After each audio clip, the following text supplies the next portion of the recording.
Social media. It can either be a useful tool for somebody or it could be damaging to them and the people and organizations they represent. Furman athletes are held to a higher standard for the things they post on social media and have to follow certain rules put in place by each coach. The biggest thing when you're part of an organization, particularly in a team environment, we think it's important that there's some things within the organization, within the team that, involve a lot of people. And so, we have rules regarding, privacy things that are confidential maybe within the team, things that happen that, within our team that, we think should stay within our team. Usually, these rules are pretty standard across the board in college athletics.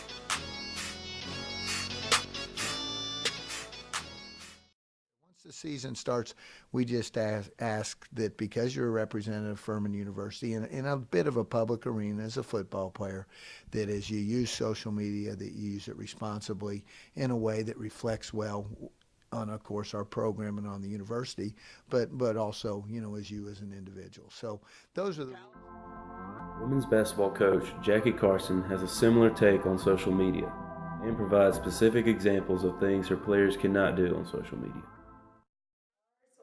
Rules that are basically you can't tweet about other opposing teams, you can't tweet about anything dealing with Furman University in a negative way, so that includes the dining hall food is bad or anything dealing with campus. You can't tweet any type of social things, you can't cuss, no acronyms, anything that makes themselves look bad, their family look bad, their program, university, all off limits.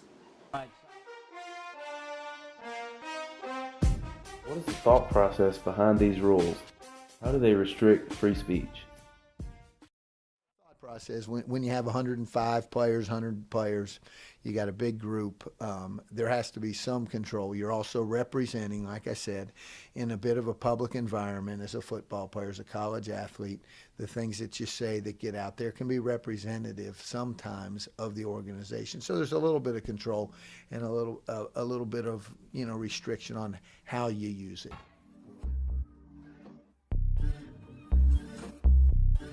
Furman being a private institution, they have the power to place more limitations on free speech.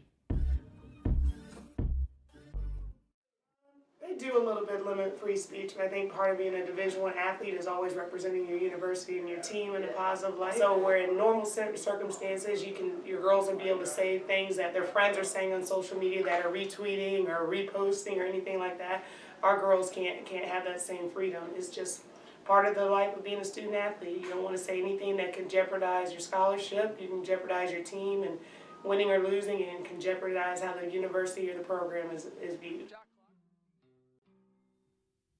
We heard some of the coaches' views on social media restrictions.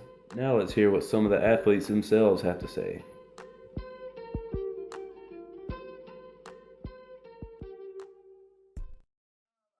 They really affect me that personally, just because the things I post on social media are usually just about maybe like the team in general, like having a game, or maybe just like me like out at like a concert or something. There's not too much that I would say I put on there that's really like controversial or anything. As far as the rest of the team, I know like for certain people they're kind of just more boisterous about stuff, so they kind of have to think about what they put on there as far as like not showing too much of their personal life. While there are some restrictions on social media, these rules do not completely restrict college athletes. Basically, I think in a way they affect free speech just because you're not able to really put exactly what you want to say, and it kind of makes you more reserved about things. Athletes are still allowed and encouraged to use social media in hopes to benefit the schools and their programs. I think the rules of our football team, they're not real strict, but I mean, you can't get on there and say anything you want to say or post anything you want to post, so I guess it is kind of restricting freedom of speech. While the university protects its name and its brand, players are still able to say what they want on social media as long as they portray themselves and their school in a positive light.